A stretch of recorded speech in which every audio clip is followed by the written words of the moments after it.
another episode of the Everyday Performance Podcast. I'm Aaron Patterson, he's Mitch Gill, and we are on to episode 4 already.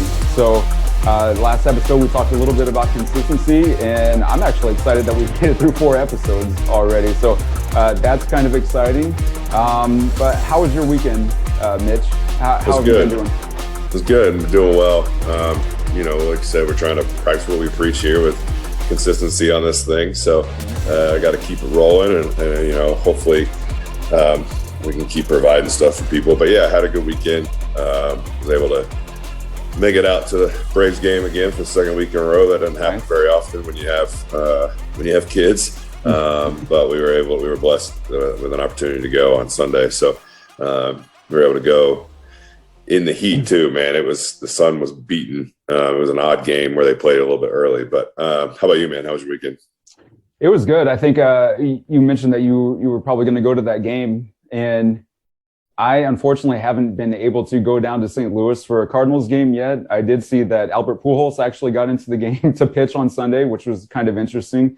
But what I did do over the weekend, I was at another track meet. So like I mentioned before, we had this was for middle school track. So we had our sectionals on Saturday, and again, another brutally hot day. Felt bad for the athletes out there trying to push through the heat.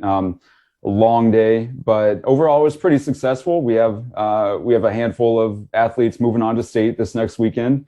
Really proud of some of the athletes in particular where they might not have made it to state. They improved their times or distances. I had one girl that in her long jump, she improved her long jump by 5 3/4 inches. There was another girl who went in, remember this is 7th grade, and she was jumping 12 feet 4 inches. She finished the meet jumping 14 feet. So just different improvements like that, I think, are what it's all about. Even if they don't qualify for state, they're excited about their progress, and I think excited for the next year already. So all of that's really encouraging. So yeah, awesome to see overall, that. pretty good weekend. Awesome to see that success in kids that age, and see those gains and that performance. So kind of leads us pretty well into our topic today. Training athletes. We're going to talk today about training athletes versus training the general pop, and what the difference in training should be for those athletes and for those people. So hopefully today you guys can get something, whether you're an athlete or you're, a weekend warrior, to hopefully help your training. If you have a certain style of training you want to try, or if you're, wondering if there should be a difference between the two. So I'm going to go ahead and pose this question to you, Aaron. Is there any difference in training athletes versus gen pop? You get to obviously deal with both. I do as well. Interested to see what you think. I think we're probably on the same wavelength here, but I'll let you go ahead and kind of discuss the differences in your training between athletes and general population. I think as far as the differences, it's going to depend on the athlete or the general pop client. Athletes will have a very specific goal of focusing on becoming stronger and more athletic for their specific sport. For example, if I have an overhead athlete, right now I have some of them doing kind of the weight ball reverse tosses, to kind of work on that shoulder explosive power. I'm probably not going to have too many gym pop clients do that exercise, unless the gym pop client is specifically interested in Olympic weightlifting. I'm probably not going to have them do cleans, where I do have other athletes working on cleans for that explosive power for different reasons. And that can be for different reasons for different sports too.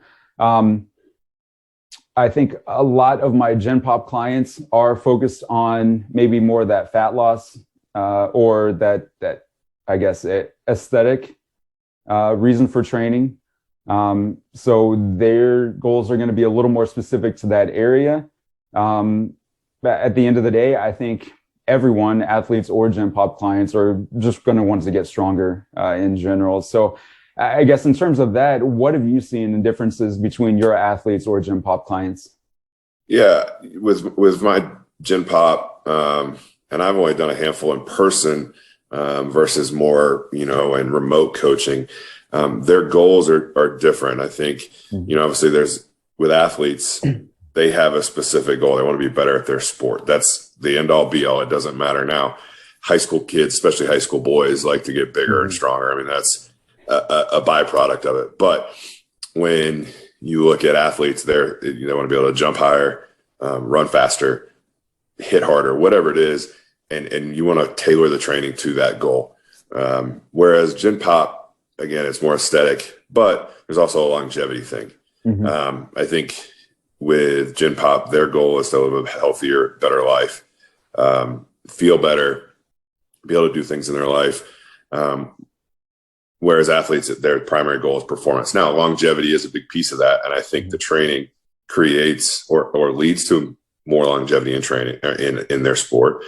But in their mind, their one goal is to perform better. So the training is going to be tailored to that. And we throw in some things like, your reverse med ball throws, not only for the explosive part of things, but to help build up certain spots in that athlete's body that maybe they have, either they are at risk for overuse, or they've had a previous history with that injury. Whereas Gen Pop, it's a little more general. We want to help them lose weight, maybe put on some muscle, those kinds. Again, their goals are a little more broad, whereas athletics, it's a little more pointed, and we can get a little more specific with their training. Whereas with Gen Pop, it can be very general, and you can kind of go all over the place. With Gen Pop, it doesn't have to be as specific, because life isn't very specific. Life is pretty general. So I think those are the big differences. I think when you look at my training programs, there's probably 80% of the training is the same. It's going to be about 20 to 15% where there's a difference. Right. And it might be in the little things. It might be in how we structure the program. We might be probably with athletes, I'm sprinting more, or a lot more. Gen Pop, I'm probably not going to sprint a lot unless it's just something they want to do. Because again, the older they get, it's just not something that they're that interested in. Right. Whereas athletes, speed is king. So you have to kind of look at the give and take of pushing speed with a Gen Pop isn't necessarily worth the risk. Whereas with athletes, that's a big part of their game. So I think there's just little small differences. Like a lot of my lifts are going to be the same. We're going to squat, we're going to deadlift, we're going to lunge, we're going to push, we're going to pull. It's just slight differences in those variations there. Right. I agree. I'm glad you mentioned the speed aspect, because right after you started talking, that came to mind. Probably a lot of my Gen Pop clients, even if I wanted them to sprint, they probably wouldn't really want to, just because that's not a goal unless they're, I don't know, trying to run through the airport to catch the next flight. They're not really interested in speed. Probably not going to have Gen Pops doing a ton of plyos, box jumps, hurdle hops, anything like that. Unless, like you said, that goes along with their specific goal. Maybe they're rehabbing and they're going to work on balance and, some type of stability there. But I do like what you said as far as some of the similarities. And I think this is what we're going to get into next. If you look at the programming, I do have a lot of my Gen Pop clients doing some sort of variation of deadlift. Some of them do a trap bar deadlift. Some of them might just be with the kettlebell. And that is one of the core lifts that I have my athletes do. They're all going to squat. Where that's different, don't have a lot of my Gen Pop clients doing barbell squats. That might be or have something to do with the, age of some of the clients. They're just not interested in that. Whereas they're going to get a similar effect. Say we put 2 kettlebells up in a rack position and they can squat that way. So I do think there are some similarities, but also a lot of differences there. Now, I do have one client in particular. He is in his mid-50s, and this is where maybe it kind of walks the line. Like I said, mid-50s, but he is still a competitive runner. He still likes to be very competitive. And he came in with a very specific goal of wanting to train for his next race. So with that. His programming does look a little more like some of the younger athletes that I have, just because he is still more interested in working on specific explosiveness, uh, training his legs in a certain way that maybe a gym pop client might not be interested in. He's still getting some of those benefits as far as the hypertrophy and building muscle, and we can also talk about that. You know, as you age, you're going to lose muscle mass, you're going to lose bone density, so that's why strength training is important. So he is seeing some of those benefits. But again, he has very specific goals to what he wants to do. Yeah, you had talked about, a lot of the athletes' explosiveness. I still like to add in some kind of power component with my Gen Pop clients. Like, for instance, I work with a gentleman who's a golfer. And again, it can be a very powerful, it's not a powerful, it's a very fast movement. Right. There isn't a lot of load there, but we're going to train some explosiveness, whether that's med ball throws. There's other ways that we can get that explosiveness in with our Gen Pop without the plyos, without maybe a box jump. Maybe we still do some box jumps, but just a lower level. We're not pushing it. We're just working on, hey, let's move a little bit faster, because I think it was a paper, I think, or maybe it was just in a book. They talk about the one defining factor in falls as we get older is that loss of power. The people who are stronger, who are more powerful at a later age, held off from falls later on in life, because it's not necessarily you get off balance, and it's being able to quickly react to then catch yourself before you fall over. It's that being powerful, being a little bit faster, a little bit fast twitch that can save you from falling and hitting the ground. And that's obviously a big issue as you get older in terms of life expectancy and quality of life, as falls can wreck, somebody as they get older. So having something in there that's a little bit more fast twitch, just adjusting it. It could be a med ball chest pass. It could be a med ball overhead throw, where they just throw it as high as they can. We're not doing it. It's a very low level exercise in terms of skill, but we're getting some of that explosiveness in there. And I think the Gen Pop, they like that stuff too. Right. It's fun, nothing like slamming a med ball really hard and telling them, hey, slam it like it's your kid that you just want to choke that day, something like that. So, take your anger out. Sometimes that helps that client do better further on in this, and it helps prime them for the rest of the session. So I do think there is a place for power development exercises. It's just going to be different. Like with your athletes, you're going to do some cleans. I might do some plyos and some power pulls with a trap bar. Since I'm not really an Olympic lifting type guy, but it's not going to be the same as what we would do with our Gen Pop. It might just be a little bit easier, something they can quickly learn and quickly get that exercise done within their workout, and without having a lot of teaching. Right. And I think in terms of that power for the Gen Pop, like I said, I do think that's really important to keep that explosiveness as we age. But just thinking about some of my programming, say it is a fat loss client or someone that wants to improve their cardio or heart health. Some of those circuits that I might put them through, I mean, they're still going to include, like you said, like some medicine ball slams, medicine ball chest pass.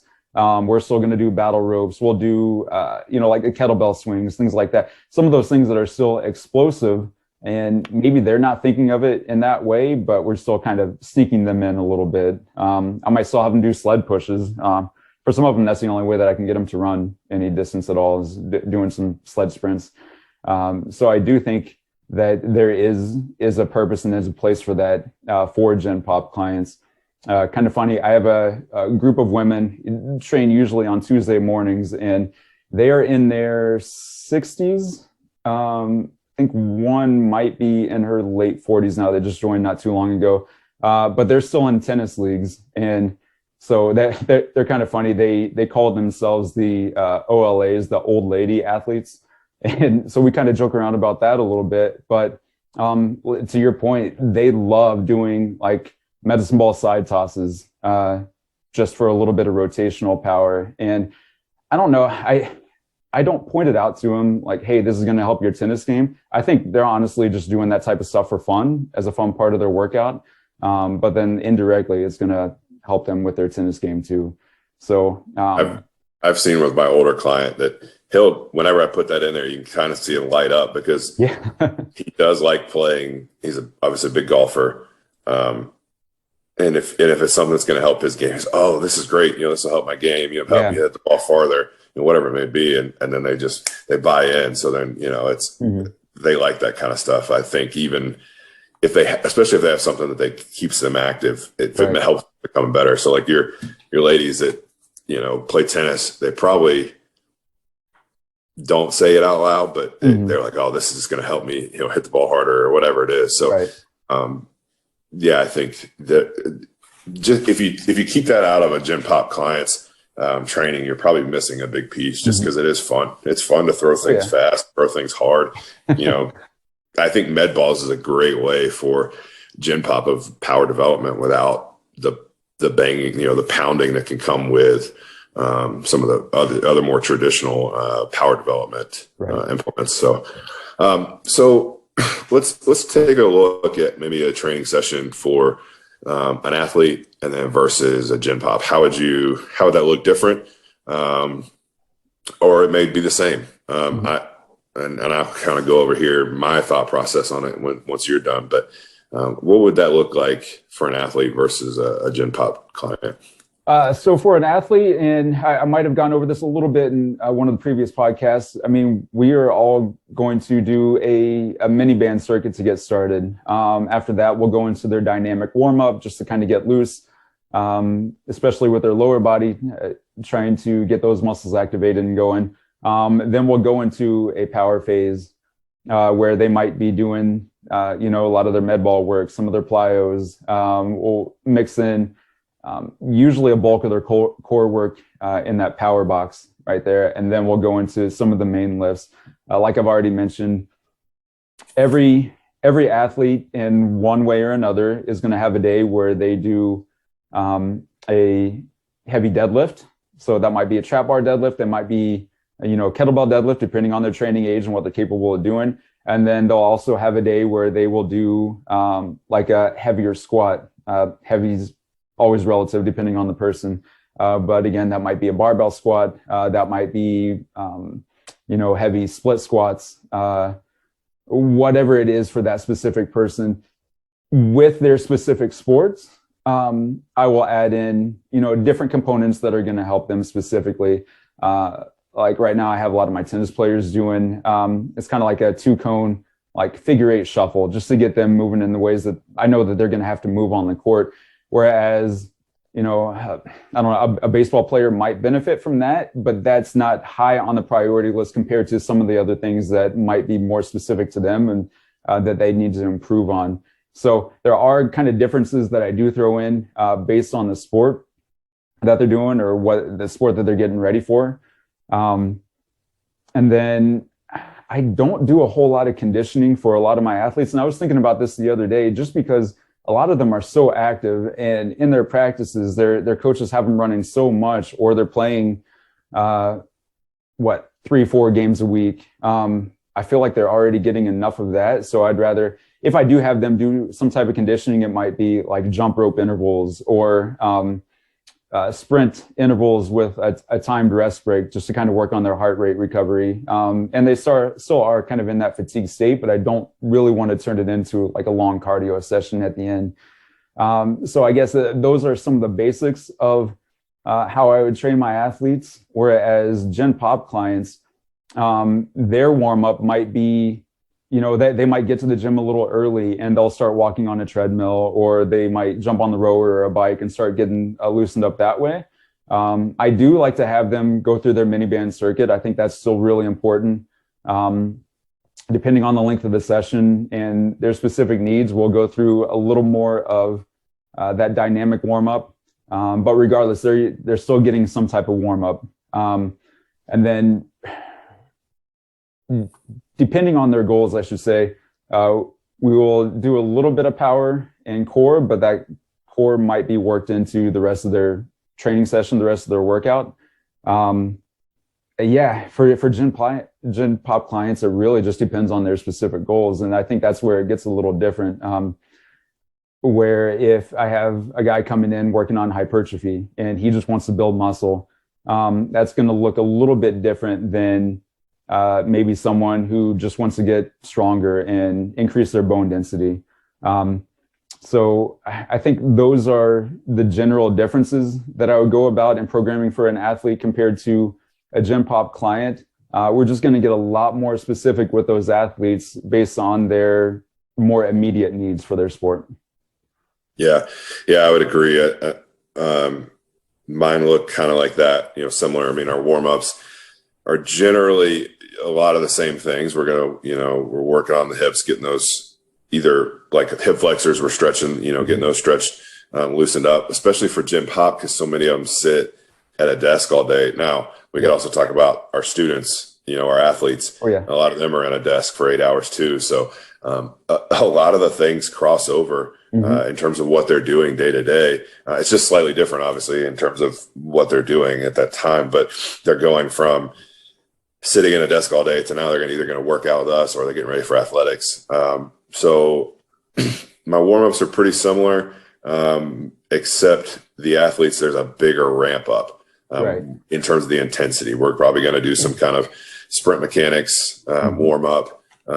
Whereas I may not do that with a Gen Pop client, because again, we're not going to be sprinting. So the warm up might actually be shorter with my Gen Pop clients. Then we'll go into, again, some kind of power development thing for our athletes, whether that's sprinting, jumping, plyos. Whereas with Gen Pop clients, it's, again, probably more med balls. And then we'll get into the workout. And I like what you talked about there with the conditioning. I'm kind of the same thing with my athletes, unless they are somebody who is just poorly conditioned coming to see me. And I've had that. I had a kid, when we came out of COVID, had a baseball player that I don't know that he'd done anything, and put him through like a short circuit just to see where he was. And it crushed him. And it was something that I had other kids that had done with no problem. So with him, we probably took a little more time on conditioning at the end to help build up his base. But a lot of these kids are playing so much and they're practicing so much that their conditioning isn't the problem for a lot of them. So, and that conditioning is probably being taken care of at practice, whether that's the coach is just over conditioning them or their practices are high quality. Conditioning isn't an issue for a lot of them. And conditioning is something that I think that I can bring up in a short period, whereas speed and power can take years to develop. Especially sprinting. You can overrun somebody with conditioning and chip away at their speed, and it would take this long to chip away at that speed, but this long to now rebuild that speed. So I'm when it comes to power development with athletes, we are like, that's what we're going to hit a lot of. And then I'll let the conditioning take care of itself at practice or at, with their coaches there, because the kids that I get anyways, a lot of them are in shape and it's not a problem. Again, that's depending on that person. Now with my Gen Pop clients, I would probably put some kind of circuit at the end, some kind of conditioning, some kind of cardio, not a slow, steady. Typically I'll tell them, hey, for the slow, steady stuff, do that on, your off day. That'd be lazy for me as a coach to be like, oh, let's do 30 minutes on the bike today. Like, no, you can do that at home. We're going to get work in, we're going to get stronger, and we're going to maybe put on some muscle. And another thing that we had talked about, that you just talked about, that I thought about differences in athletes and then Gen Pop is hypertrophy. With Gen Pop, I don't care how we get it. If we get bigger, cool. They're the two different types of hypertrophy. Whereas with athletes, I want it to be very specific. And there was something that was brought to my attention in a book. It was almost like a mass specific force.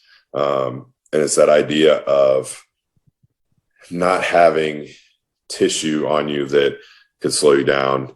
So we want that hypertrophy with athletes to be actual muscle tissue and not just a swelling effect. We want contractile hypertrophy versus the sarcoplasmic. So the type of training is going to be different there in terms of our hypertrophy training with athletes versus gen pop. Gen pop, we're going to chase the pump. We're going to, get swole. Whereas like athletes, if it's not going to help you perform, I don't want it to be on your frame. So we want that hypertrophy to be more contractile tissue versus just a cell swelling. So that can change how your training will look between the two. Right. And I've tried to walk that line a little more recently too, where if an athlete needs to put on weight for his or her specific sport, then we might work a little more in hypertrophy. That phase might look a little bit longer. For example, I had one guy, I mentioned him before, but a tall, lanky basketball player, going into high school, he needed to physically put on weight so that he could, withstand a season of high school basketball. So I did everything possible to try to help him add muscle, help him put on weight. And we did it in a smart way where we were doing that while we're also working on his strength going into high school. But I might have some other athletes where their hypertrophy phase might be a little bit at the beginning, maybe coming off their season, just so they're not getting stressed too much with the heavy lifting. But that phase is probably going to be a lot shorter for some of them if that's not one of their specific goals. And then we'll focus a lot more on that strength component.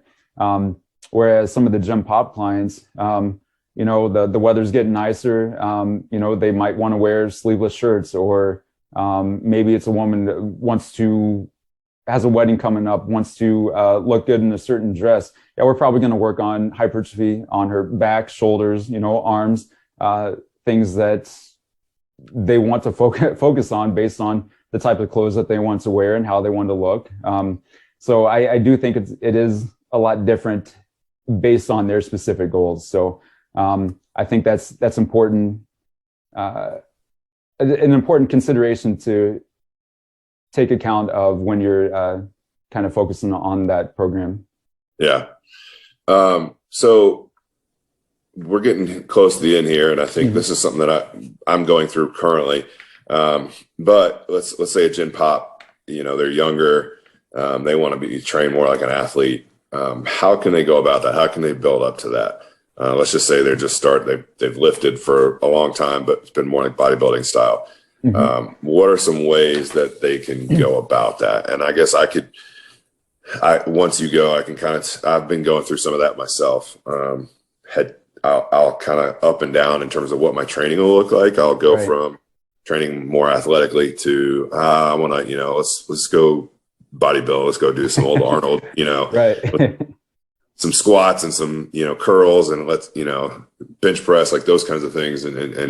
But what are some ways that you would probably, if you were to shift somebody from that style of training to more of an athlete, how would you handle that? I think part of that for me would be in a gym pop client that has a specific goal of becoming more athletic.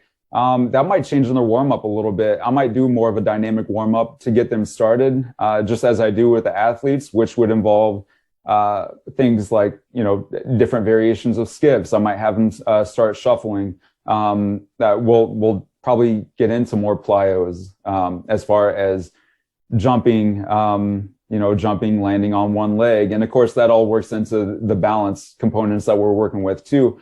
And I think not that it's neglected, but with the gen pop programming, the multi-directional, if you want to say it that way, or training in multiple planes might not be as important for a gen pop client as it might be an athlete. So I'll probably throw in, it's like more transverse or rotational lunges for them. Whereas if they just have like very basic strength goals, then we might not do as many of those.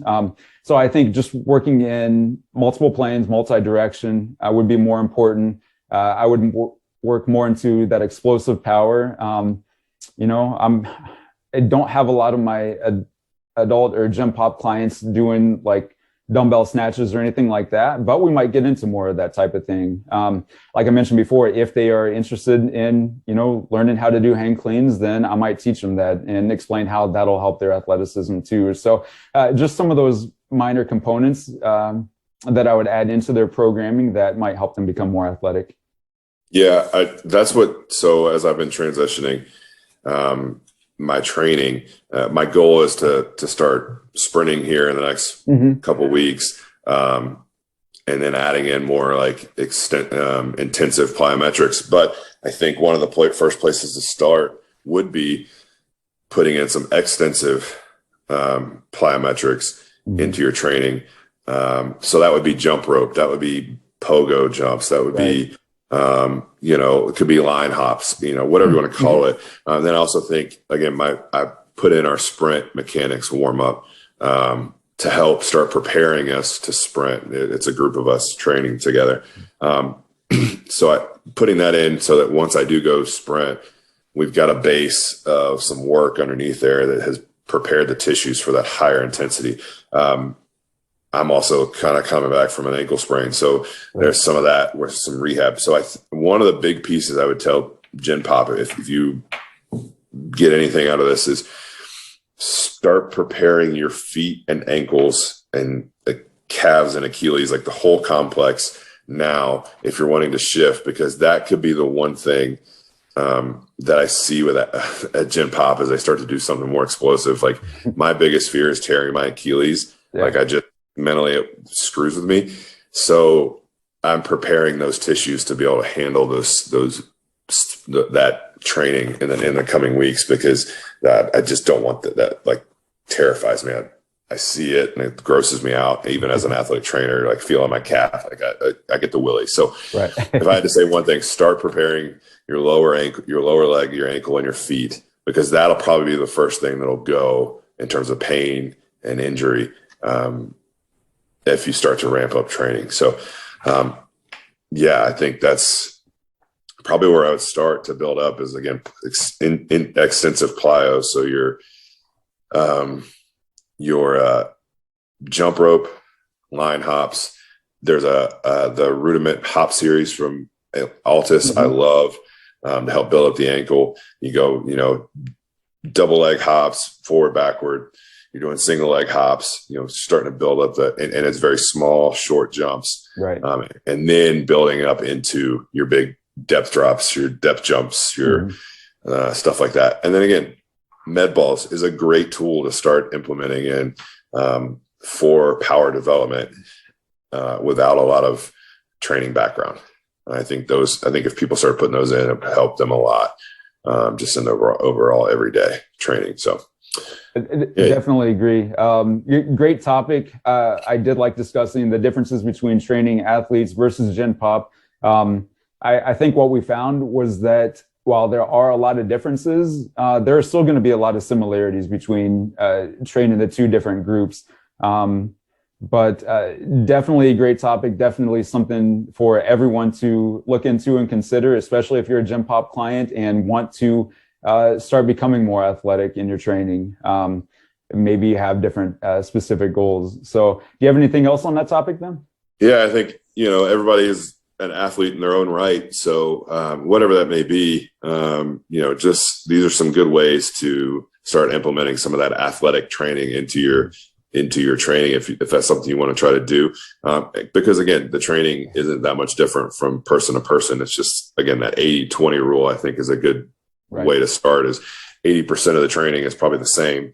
It's the 20% that differentiates between the two. So if you are interested in trying to create some athleticism in your training, start looking in some of the things we talked about today, or reach out to us. We'd love to help you out any way we can. So I thought this was a great topic today.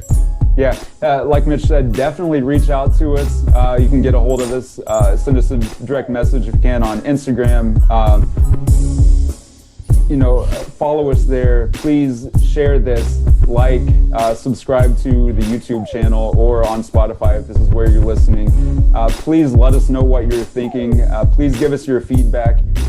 We would love to hear what you guys think about this topic and what your training looks like, or what you would like it to look like in the future. So definitely, again, thanks for listening. We appreciate all of your feedback.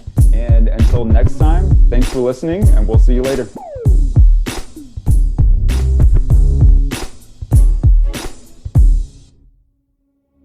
soon.